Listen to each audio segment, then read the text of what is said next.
Lucas capítulo 3.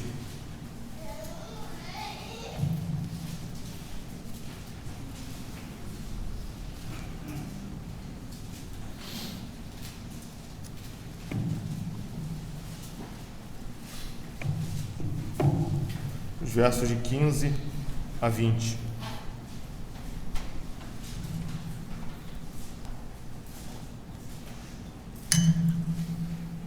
Lucas capítulo 3, versos de 15 a 20.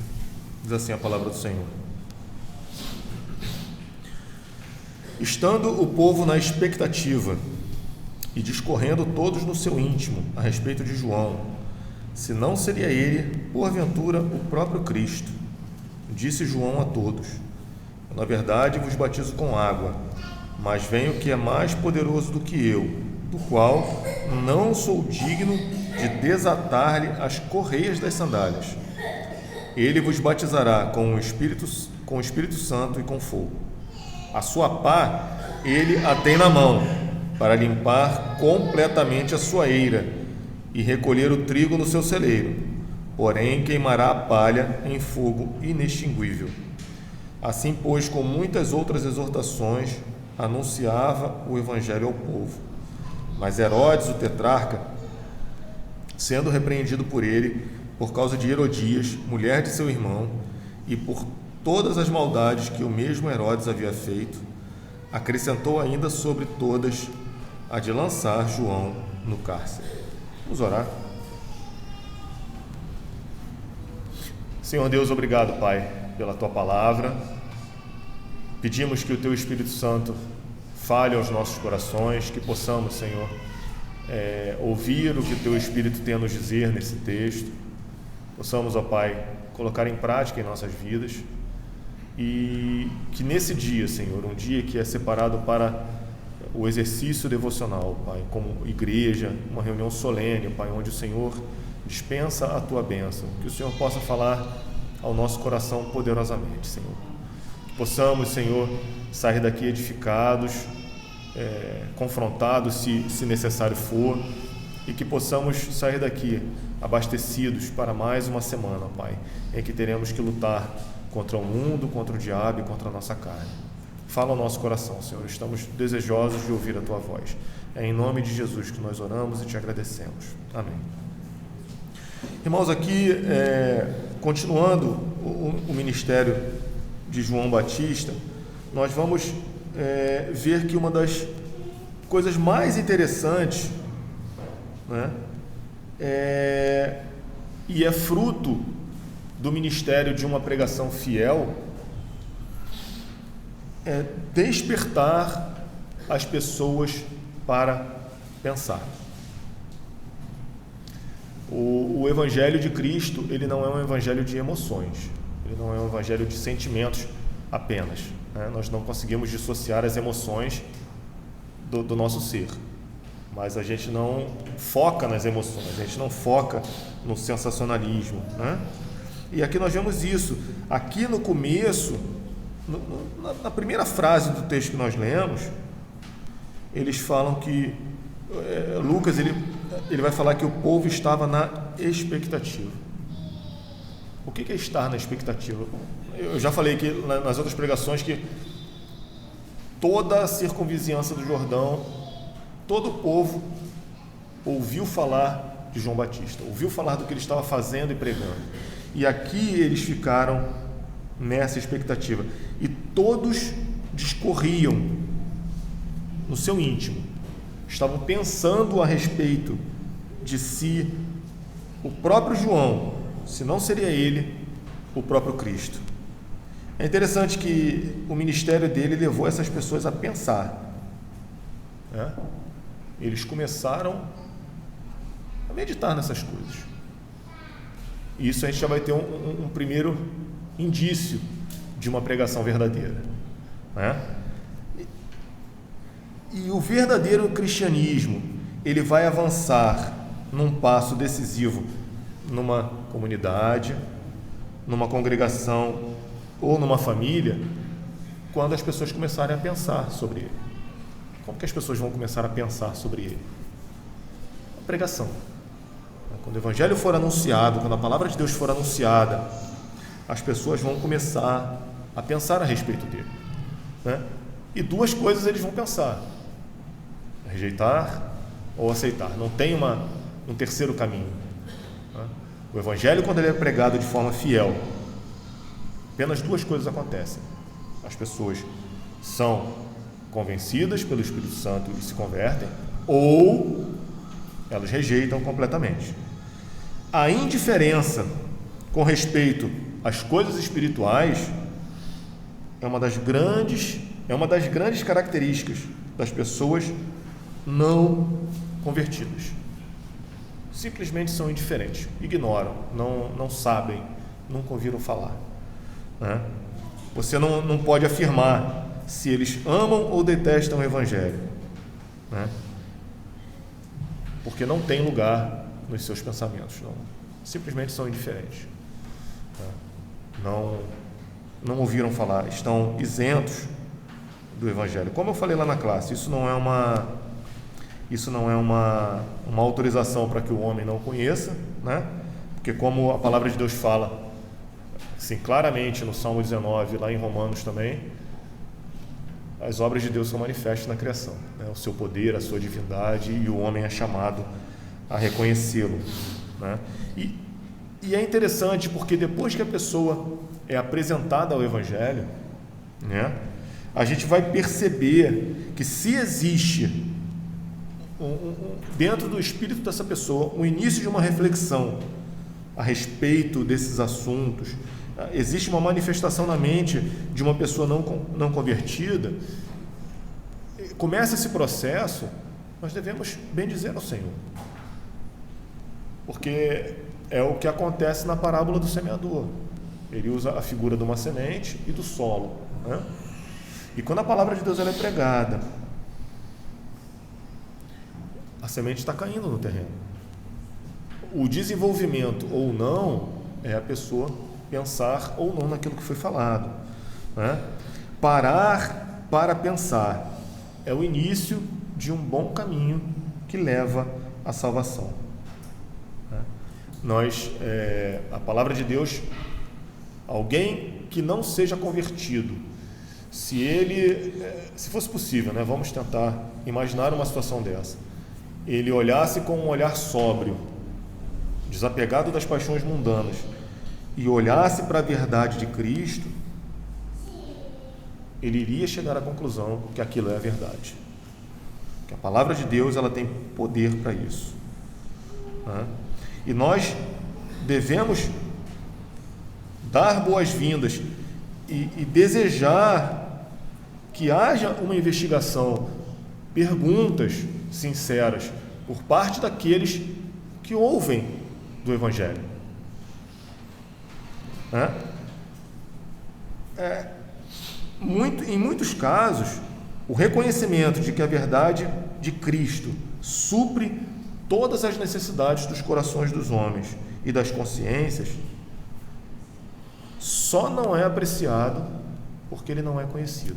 Saber que o Evangelho salva, traz tranquilidade nesse mundo, traz paz com Deus, traz o perdão dos nossos pecados, ele só não é apreciado porque ele não é conhecido. Que o homem, quando ele consegue enxergar o seu estado de miséria, né, por ter ouvido falar da palavra de Deus, por ter ouvido falar da glória de Deus e conseguir enxergar quem ele é, com certeza ele vai apreciar essas verdades. E se ele tiver o chamado do Espírito Santo, ele vai correr na direção do Evangelho. A gente precisa nos lembrar que somente pensar, como nós já falamos, não é arrepender-se, não é crer, mas é o primeiro passo.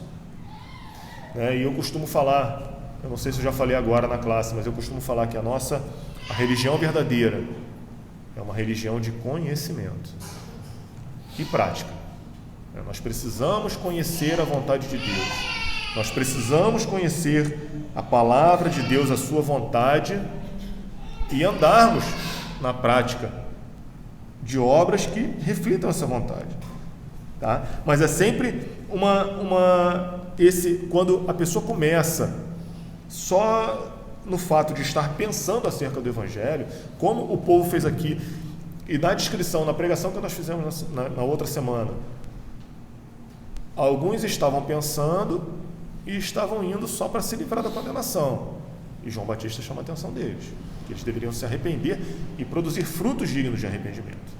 Mas outros não, outros estavam indo lá porque pensaram e foram chamados, né? E sinceramente estavam se arrependendo dos seus pecados e estavam mudando de vida, né?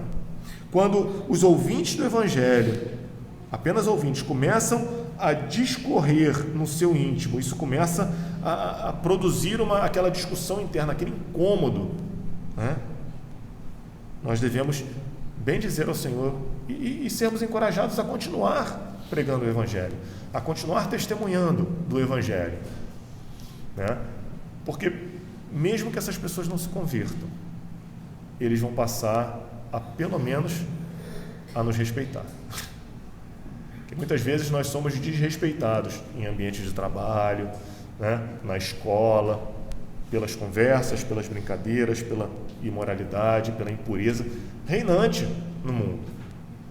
E quando as pessoas elas recebem o choque da palavra de Deus, elas pelo menos elas vão pensar antes de querer nos trazer esse tipo de coisa, né? Nós não podemos desprezar essa obra que o Espírito Santo começa no coração, né? E aqui fica bastante claro que as pessoas elas estavam realmente na expectativa, fazia parte do seu dia a dia a expectativa de saber se ele era de fato ou não o próprio Cristo, porque para eles estava muito claro na lei que o Cristo viria para a salvação do seu povo.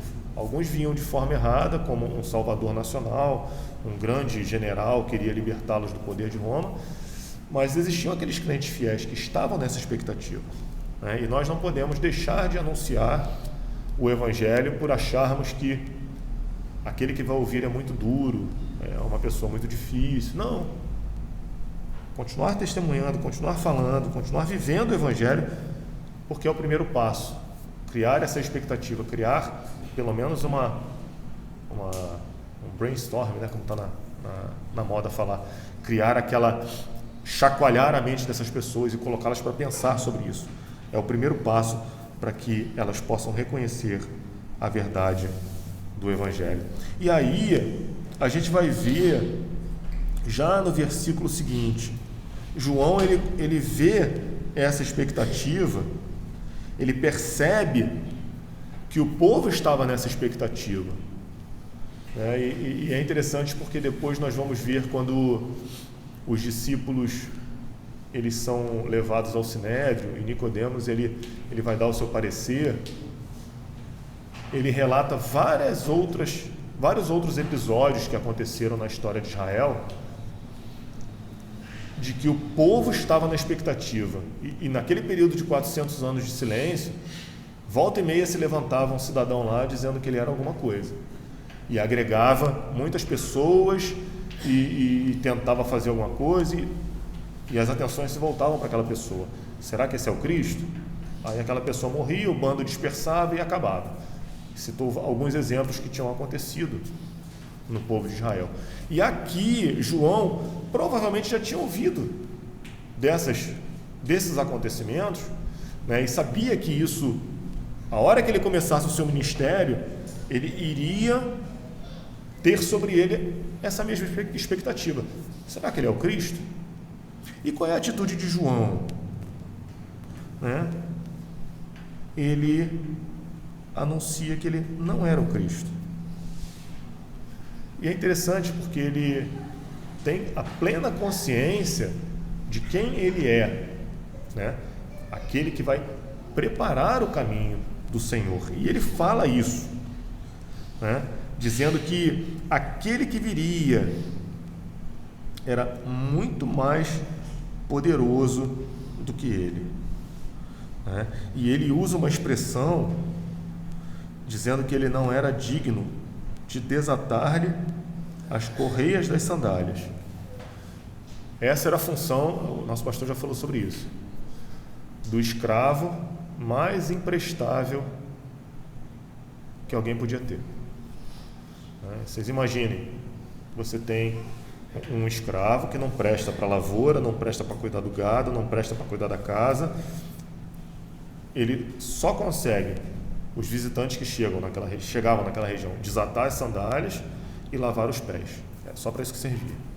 Era tão imprestável que só servia para isso. E João, ele fala que nem esse ele é. Ele não é digno nem disso.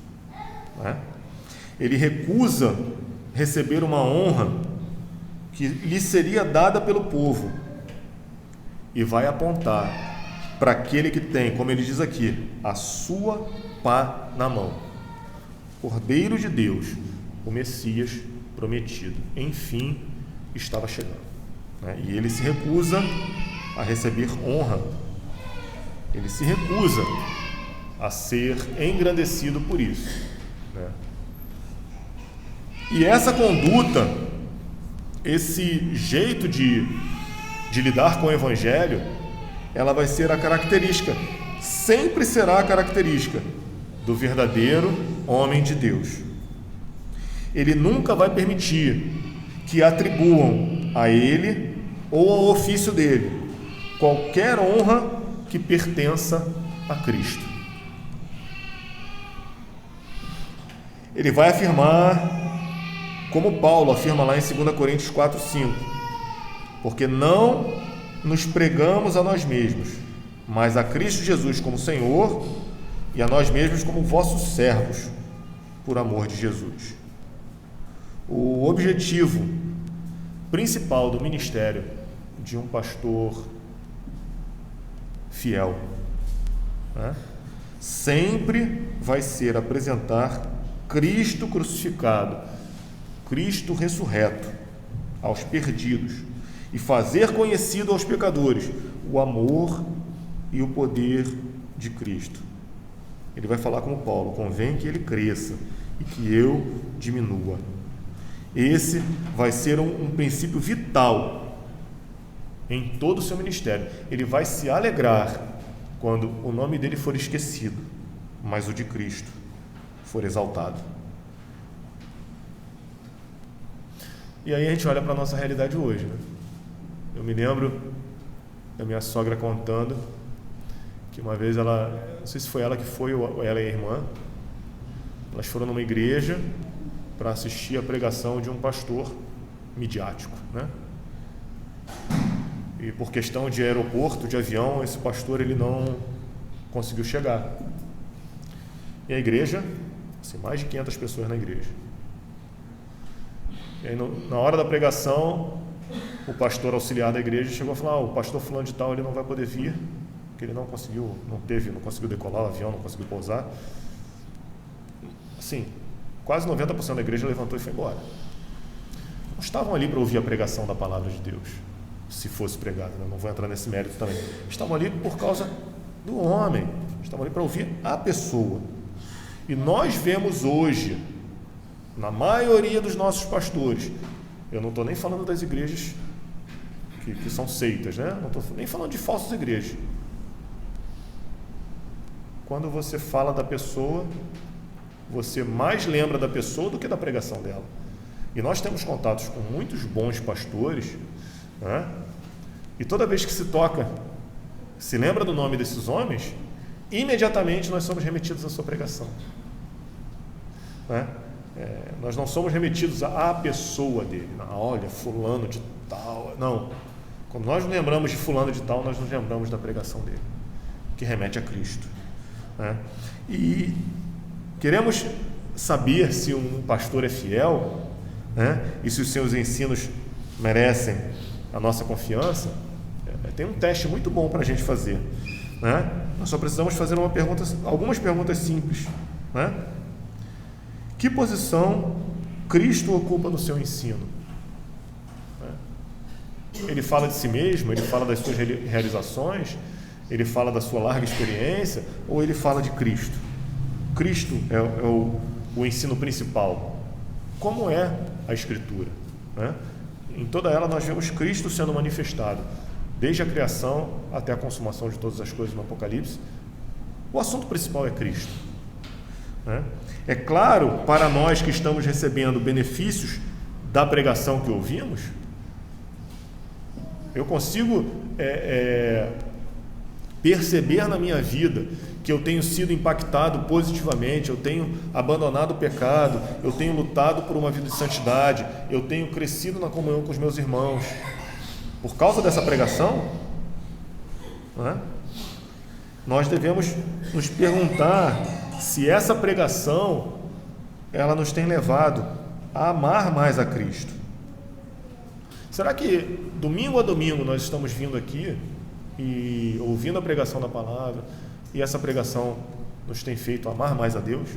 E o que é amar mais a Deus? Jesus ele falou o que é amar a Deus, né?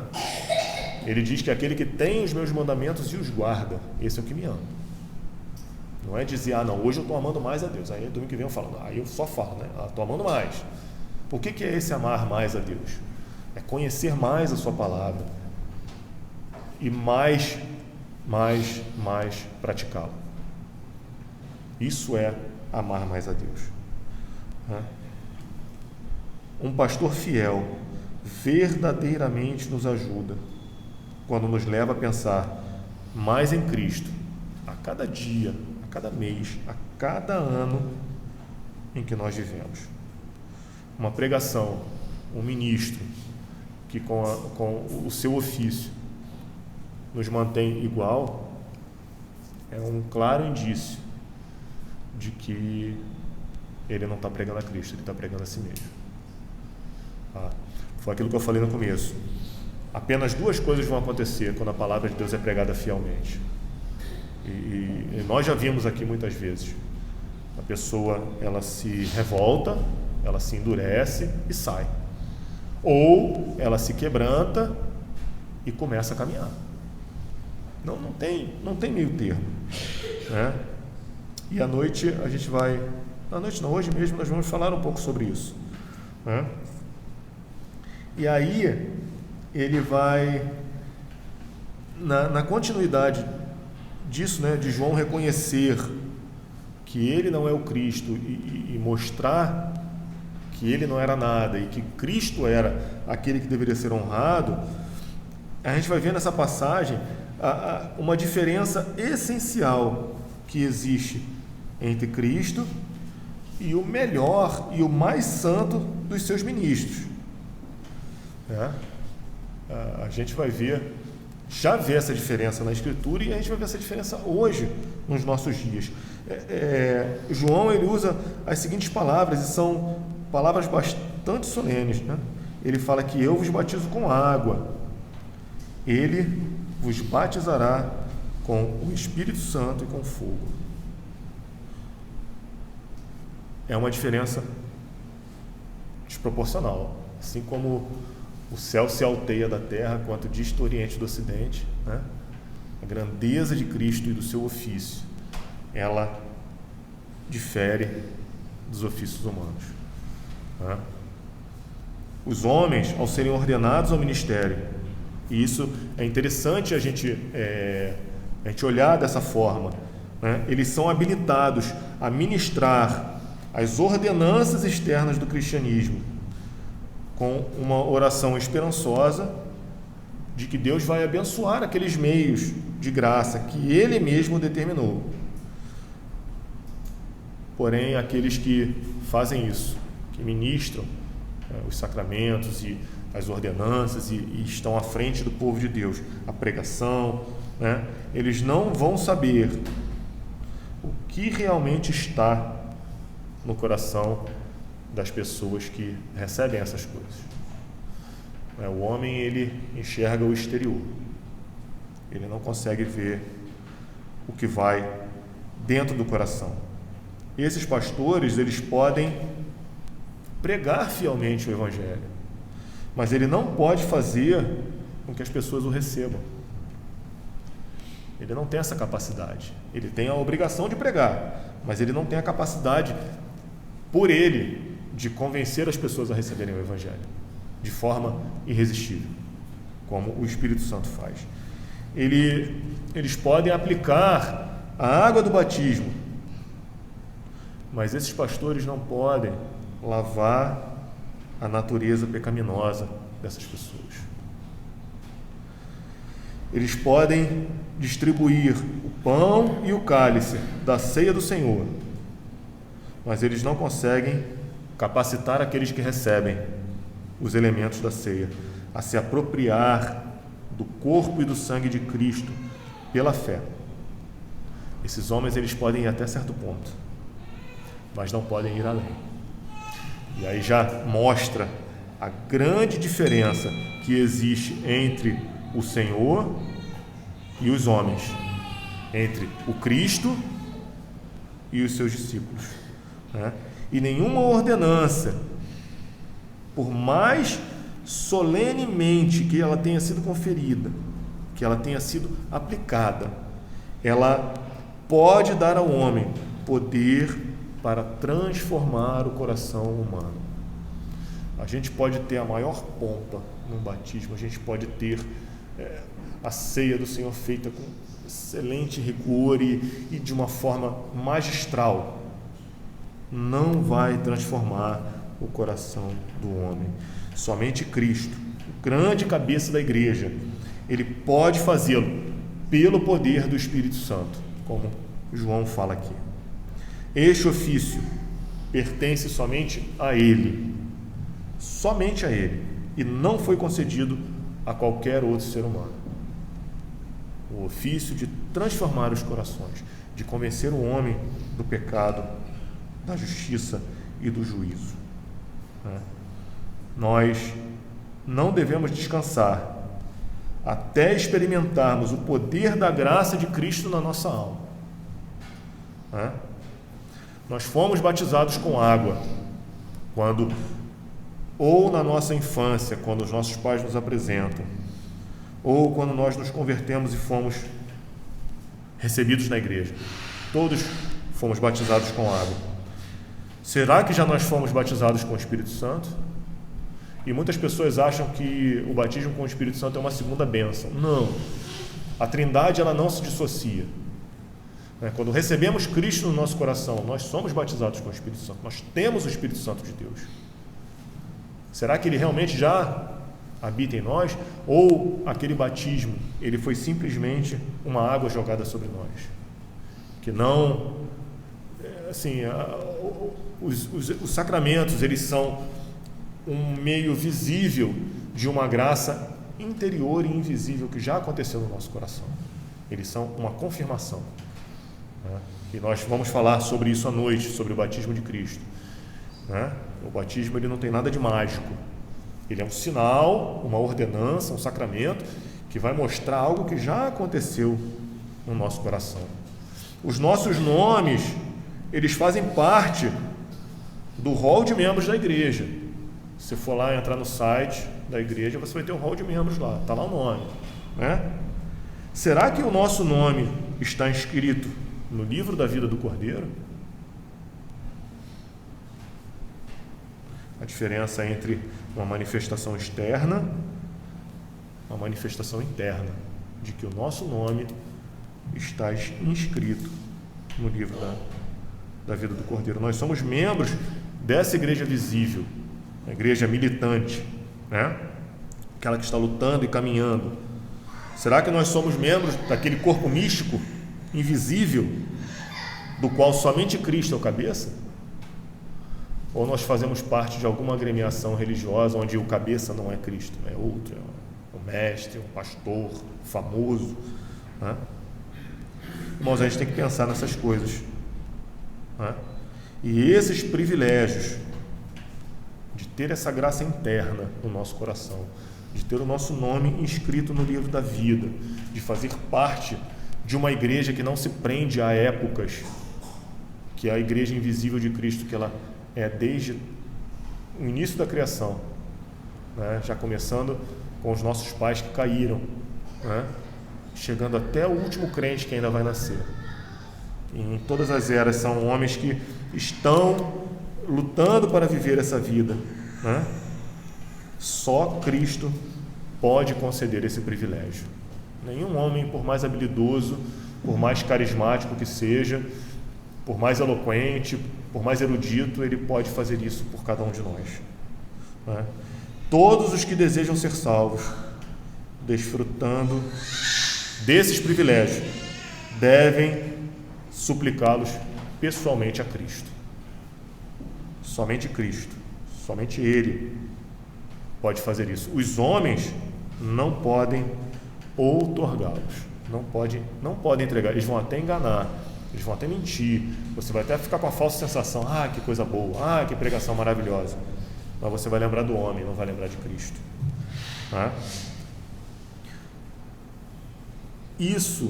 Essas coisas são tesouros nas mãos de Cristo, e nós devemos buscar nele pela fé em oração.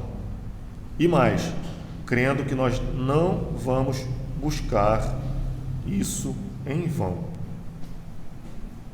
Essas coisas não são em vão. Quando nós buscamos esses tesouros ocultos em Cristo e manifestados pela pregação da sua palavra, o Senhor, Ele promete que nos vai dar do seu Espírito para que a gente possa desfrutar dessas coisas aqui, né? E não ficarmos iludidos, espantados ou idolatrando homens, idolatrando pessoas, idolatrando igrejas. Não, Cristo.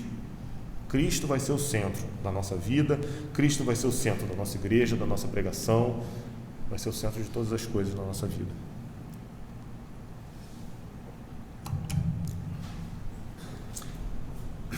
E aí, quando ele começa a falar de Cristo, ele vai mostrar para nós a mudança que Cristo vai realizar na sua igreja visível, quando da sua segunda vinda.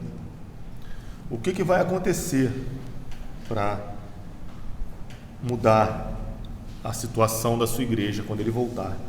Ele diz que ele tem a pá, ele a tem na mão, e ele limpará completamente a sua eira, recolherá o trigo no seu celeiro, porém vai queimar a palha em fogo inextinguível. A gente não tem muita familiaridade, a maioria daqui não tem muita familiaridade com o meio rural, né? Mas lá era uma ilustração bastante plausível para eles. Eles entendiam o que isso queria dizer, né? E para nós, o que nós tiramos disso? É que a igreja visível hoje, ela é um corpo misto. Crentes e incrédulos, santos e ímpios, convertidos e descrentes, acham-se misturados em cada assembleia e geralmente sentando lado a lado. Aquilo que a gente falou no começo, né? O homem, ele não tem a capacidade de ver o coração, né? E a gente não consegue separar, não consegue afirmar: não, fulano é crente, fulano não é, esse não é, esse não é. A falsa profissão de fé, aquela profissão de fé que é feita apenas da boca para fora, em que a pessoa ela simplesmente foi convencida pela família, pelos amigos, né? Pelo bom convívio que nós temos na igreja. Não, lá é muito legal, eu gosto muito das pessoas, tem um lanche maravilhoso depois da igreja, as pessoas são muito simpáticas, né? As pessoas me ajudam, as pessoas querem saber como é que eu estou, me abraçam. Esse tipo de comportamento, a falsa profissão de fé, geralmente ela se assemelha, ela não é igual a uma profissão de fé verdadeira. As pessoas, elas são levadas pelos sentimentos e vão na onda, né?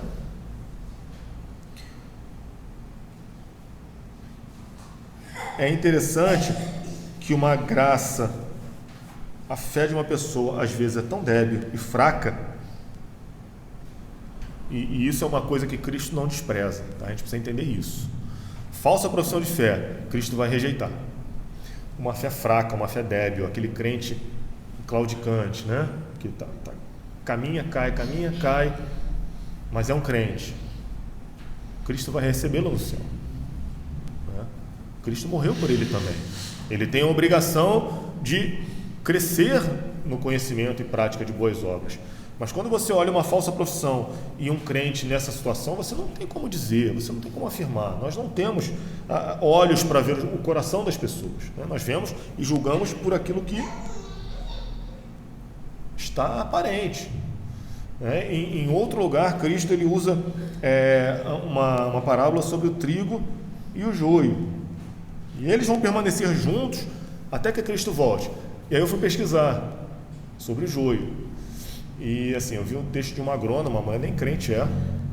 Ela até cita que é citado nas escrituras, mas ela faz um texto técnico. Você olhando na fase de desenvolvimento da planta, você não consegue discernir, você não vê a diferença. As diferenças são imperceptíveis a olho nu.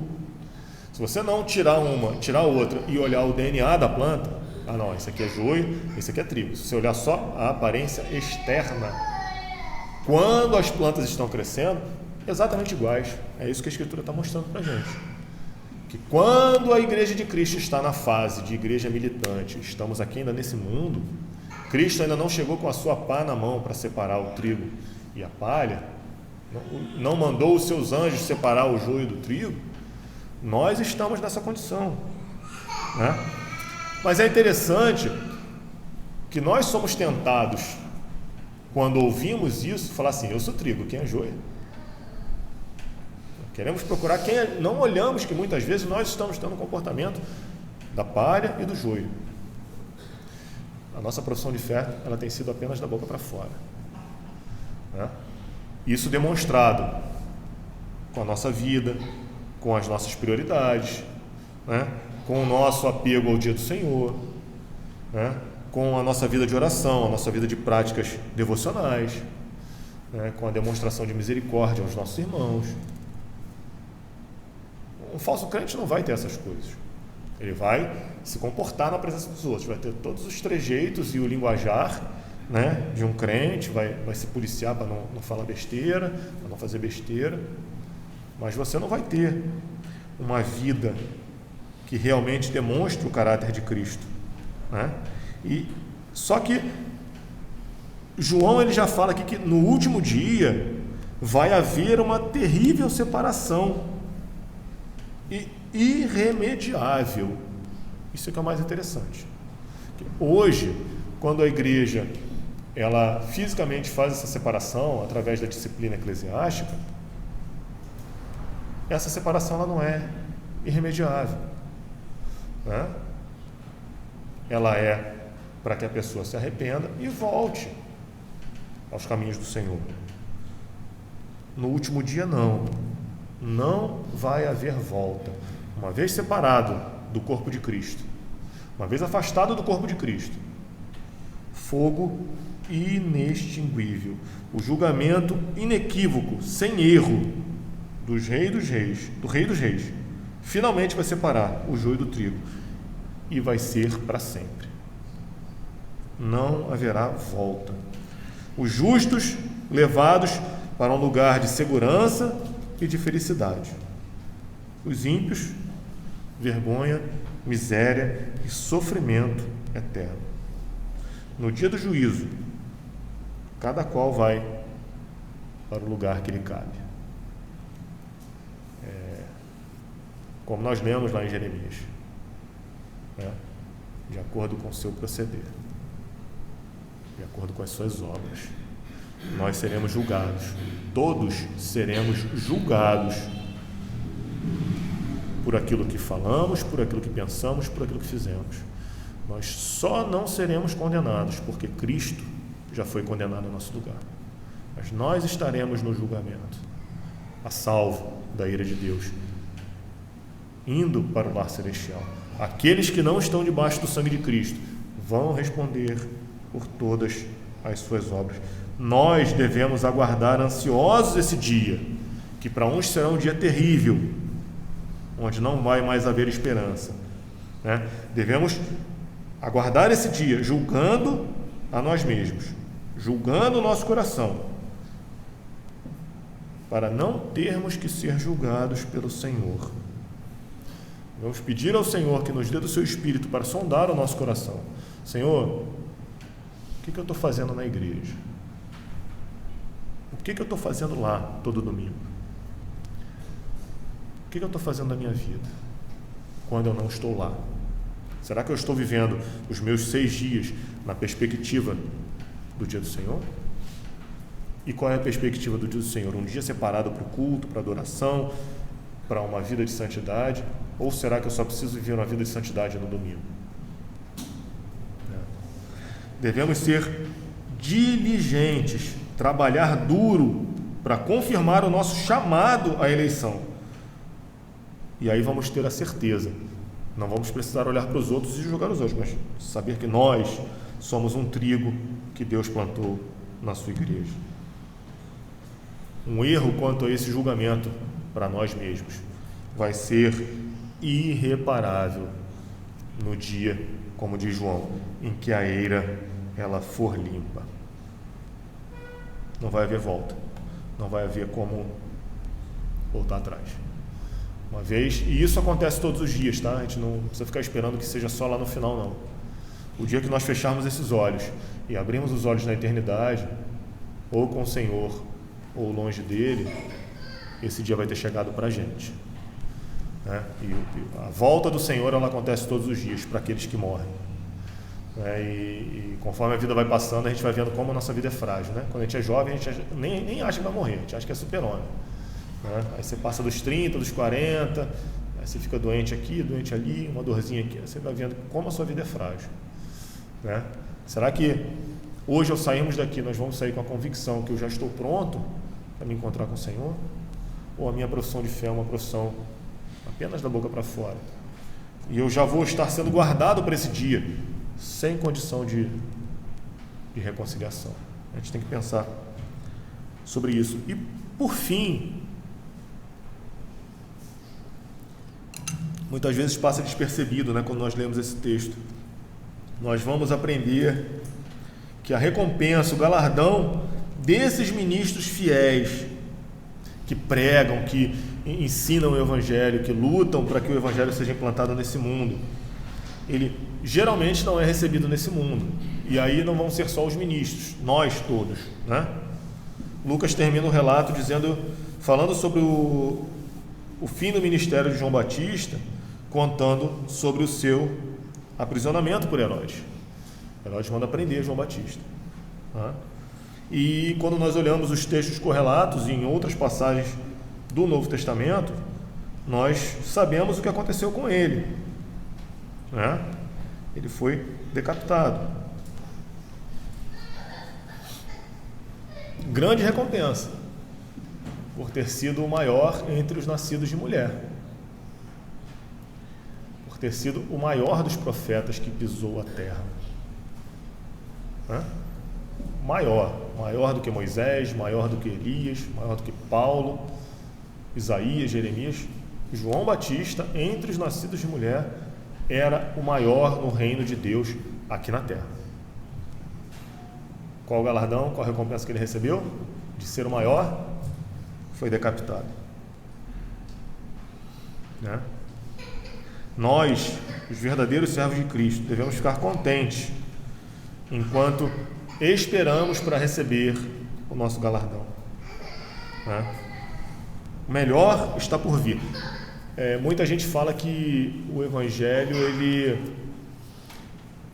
ele joga para o outro mundo onde ninguém pode comprovar, né, os benefícios. Mas Deus ele é tão misericordioso que nós já experimentamos nesse mundo grande parte dos benefícios que teremos na eternidade, né, onde já estaremos consolados, sem pecado, né, em comunhão perfeita com o Senhor e com os irmãos. Nós já experimentamos isso aqui nesse mundo, de forma imperfeita, mas já experimentamos esses benefícios, né? Os homens que se convertem, aqueles que são filhos de Deus, não devem estranhar o sermos tratados com rispidez pelos homens. O mundo que perseguiu a Cristo, que matou João Batista, não vai hesitar em perseguir os cristãos. João fala isso lá em 1 João 3,13. Não vos maravilheis se o mundo vos odeia. Não há, desde a queda, né, já se manifestando isso com Caim e com Abel, não há amizade entre os filhos de Deus e os filhos do mundo. Os filhos do mundo, os filhos do diabo, vão estar sempre querendo destruir os filhos de Deus. Não tem jeito, né? E é muito interessante que muitas vezes a gente vê crentes se espantando com essas coisas. Pessoas, Senhor, eu estou sendo perseguido, eu estou sofrendo por causa do Evangelho, ai, chora. Qual foi o comportamento dos discípulos quando foram presos? Foram açoitados, foram proibidos de falar no nome do Senhor Jesus, foram ultrajados. Como é que eles saíram do açoitamento? Açoitamento, o pastor já falou algumas vezes, não é igual você bater, né? E só fica roxinho, vermelhinho, não. Rasgava as costas e algumas pessoas mais fracas morriam ao receber a pena de açoite. Era algo bastante severo, né? Tirava couro das costas. Como é que eles saíram disso?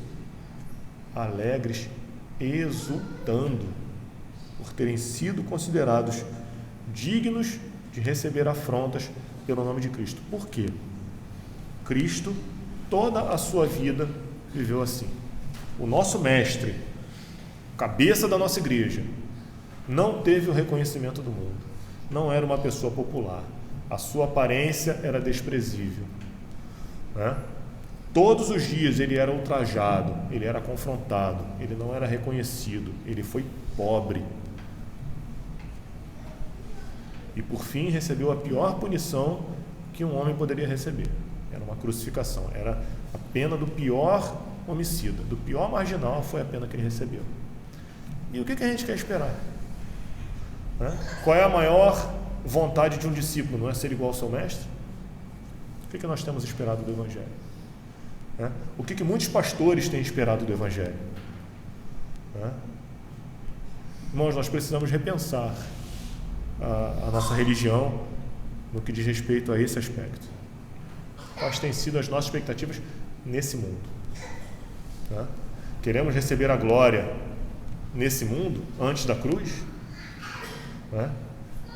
Cristo foi glorificado nesse mundo, depois da cruz. Primeiro ele enfrentou a cruz, depois ele foi glorificado. Será que conosco vai ser diferente? Com certeza não, né? Precisamos ajustar as nossas expectativas e vamos encontrar conforto no fato de que o nosso grande mestre, ele está preparando um lugar para nós, onde tesouros que ultrapassam a compreensão humana estão nos aguardando, né? Um dia, nesse último dia, o sangue que os seus fiéis servos derramaram por causa do nome de Cristo, ele vai ser recompensado. As lágrimas que geralmente correm por causa da maldade dos perversos, essas lágrimas vão ser enxugadas. E quando João Batista e todos os que tiverem sofrido pela verdade forem finalmente congregados, vamos descobrir que o céu, ele vai fazer tudo isso valer a pena. A gente já começa a sentir esse gostinho aqui, e o dia do Senhor mostra isso, né? Mas quando estivermos em glória com o Senhor, já livres do pecado, já livres do diabo e desse mundo, da nossa própria carne, que terá sido transformada, nós vamos ver que toda essa vida de perseguição, de sofrimento, de luta contra o pecado, de incompreensão por parte dos homens, vai ter valido a pena. A gente já sabe disso, já experimentamos isso nesse mundo. Quando nós vemos a desgraça que é a vida de uma pessoa à parte do Evangelho, ou alguém que apenas professa o Evangelho e está na igreja, você vai ver a vida dessa pessoa ao longo do tempo. É uma vida de miséria já nesse mundo. E você olha a vida de um crente verdadeiro, apesar de todas as dificuldades, é uma vida gloriosa. Muitas vezes a gente pode ter uma vida financeiramente muito boa, né? Saúde muito boa, tudo muito bom, mas vive como miserável, que não experimenta as graças de Deus nesse mundo que o Evangelho já nos proporciona. Muito mais no porvir. E que o Senhor possa nos alertar para que a nossa profissão de fé ela seja uma procissão verdadeira, não seja uma procissão da boca para fora. E que Ele possa nos consolar de saber que se o nosso Mestre, né, e os seus maiores expoentes passaram por isso e foram capacitados por Ele a enfrentar essas coisas, nós também seremos levados em segurança até o dia do grande julgamento do Senhor. E estaremos em pé, confiantes, sabendo que o sangue de Cristo e o penhor do Espírito são a garantia de que o céu os aguarda. Vamos orar. Senhor Deus, obrigado pela Tua palavra, obrigado pelas advertências, ó Pai, que ela nos faz.